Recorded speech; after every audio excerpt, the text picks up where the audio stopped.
So a great many people, at least comparatively speaking, have taken an interest in the video that I did yesterday talking about Miss Alexandria Ocasio-Cortez and the picture of her dancing on the roof when she was in college, but now so many years later, acting like everyone's mother and grandmother and waggling her little finger in her tweet saying, all of you who are healthy and out having a good time, enjoying your life, like I did when I was your age, you need not be doing that.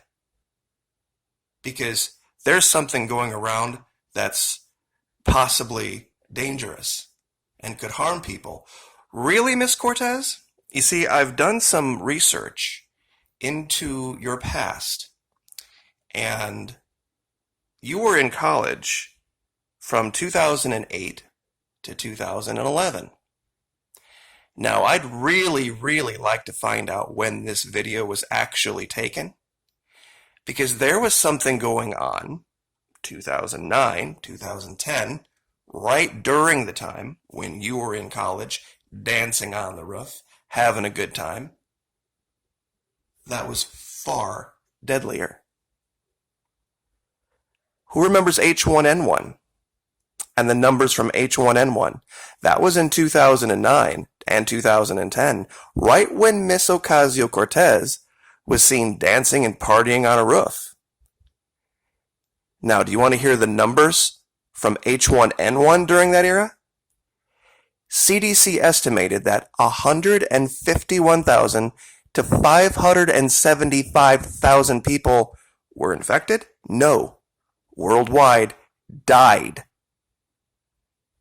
During the first year alone, 151,000 to 575,000 people worldwide died in 2009.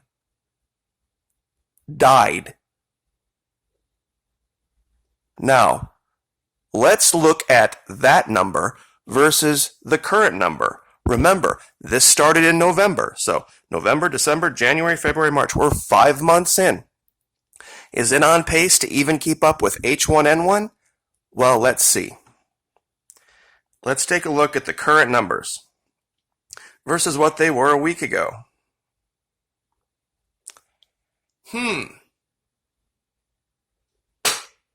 I don't know. I'm not a math major. But I don't think this is anywhere near on pace. And I don't remember the world shutting down in 2009, do you? As of this morning, there are 5,656 critical cases. What was it a week ago? 6,234. Critical cases have gone down by 578 people, from 14% of the total to 7% of the total. Grand total cases, including people who have died and are perfectly healthy, 163,000, 76,000 recoveries, only 80,000 currently infected. And of those 80,000 people, 81,000 people who currently have it, 75,626 have virtually a 100% chance of recovering. 6,000 deaths in 5 months. 6,000 deaths in 5 months. The vast majority of which are in 3 hotspots, maybe? South Korea, Italy, and China. This is going to be a double nothing burger with a side order of crow for a lot of people. And you mark my words, the finger pointing is going to start. And here's going to be how they explain it. Boy, did we dodge a bullet there. If we hadn't shut this down or we hadn't done that, this could have been as bad as bullshit. This was a giant overreaction, primarily driven by fake news, by overstatements in an election year attempting to slime the current leader, and it got out of control. Now, specifically, I have been asked about the situation in Italy. And there's a very easy explanation for Italy. However, it's not politically correct to say. But I think we might be past that now. So I'm going to try to be as delicate and as judicious as I can with this. Italy is one of the most beautiful countries in the world. It is the very definition of picturesque. It is an amazing place to visit. What we know to be civilized society began here very long ago. I would highly recommend, if you have it in your ability to ever do in your life, take a trip to Italy just to visit, just to see. However, Italy is a very dirty place. The sewer systems are collapsing and falling apart. They weren't that great to begin with. Sanitation in this country is virtually non-existent. It is terrible, in fact. It is absolutely horrible. This is a picture from Naples. If something like this, and they're very warm and welcoming people. Clearly, they're almost all Roman Catholics, so they don't practice any kind of safe relations, so to speak. And it's part of their culture that they are kind of all over each other, sharing fluids. It's just part of who they are. And they are somewhat stinky. They don't bathe like we bathe. They don't have the focus on human sanitation that we do. They just don't. And when something like this would arrive in a place like that, you bet it's going to run through a population real fast. That's why. And as stated, Italy didn't, these people coming in from, when they tried to lock down Hubei province, lock down Wuhan, a lot of people said, nope, we're not taking anybody from there. And an inordinate amount of people from that area where it began ended up going to Italy because it was their only choice to get out. Now, I know this is a boring picture. A lot of people are like, why are you talking about sanitation systems? In this country, we have probably the best in the world, by far, civil engineering system for creating homes. There are two kinds of sewers. There are what they call the storm sewer. That's where rainwater, things on the street, end up going. And then there's a closed sanitary sewer system. And have you ever noticed, if you've ever gone to a neighborhood that was just being built, you notice how the houses are just slightly raised from the street, how they always bring in all of this fill dirt, so that the house just sits just a matter of a few feet above the street? That's so you have drainage for these sewer systems.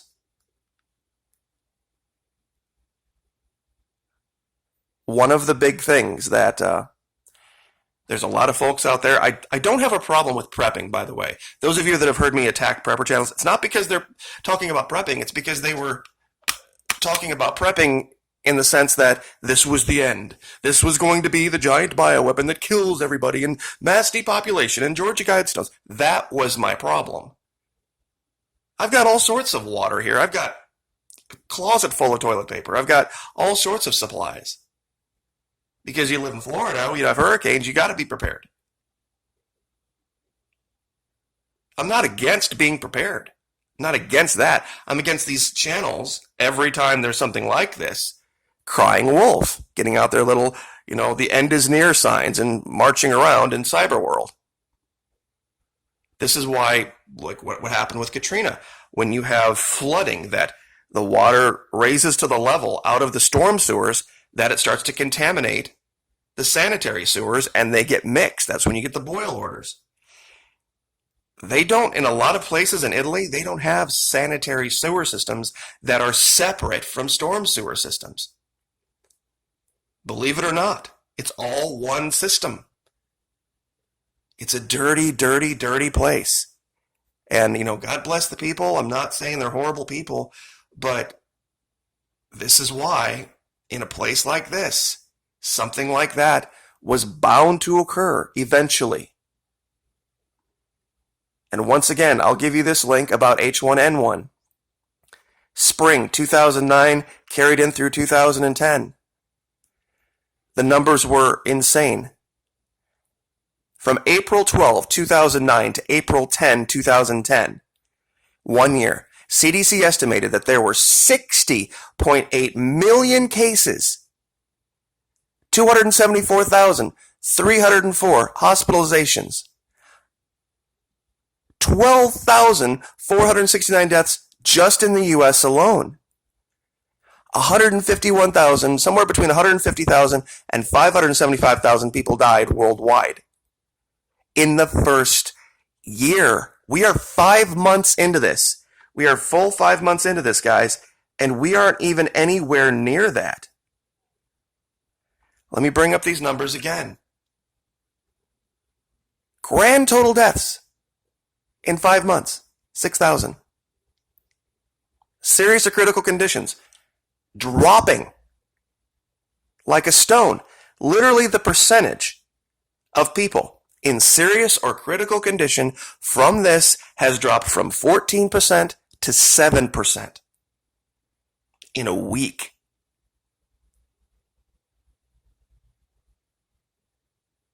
Yes, the total cases have gone up, but the cases of people that are just going to walk away from this with the sniffles or cough or a treatment at Walgreens, some Sudafed, some Zequel, that's going to be well over 80%. That's what the governor of New York said. I think it's going to be more like 90 to 95%. So whenever you see on the news from this point on, you see them talk about cases, remember that over half of that number represents people who have gotten over it. And nearly 90% of that number represents people who've gotten over it, who are almost 100% likely to get over it. There's going to be this teeny tiny sliver of people, 5,600 currently in critical condition, 6,000 who have passed on. So about 11,000 that are suffering from this. 11,000 in 5 months. 11,000 in 5 months. Compared to H1N1, this is nothing. And once again, the reason I bring that up,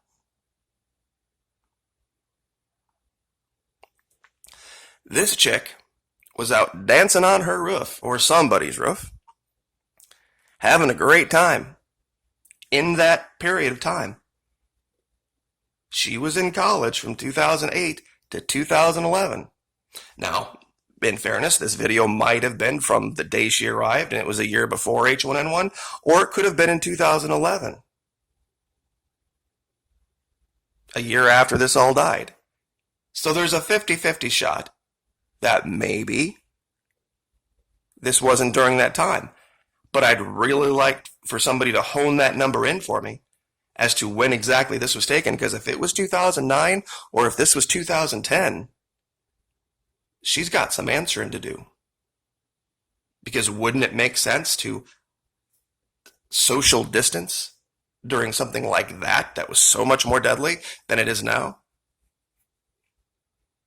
Who knows? We'll leave it there. Like, share, subscribe.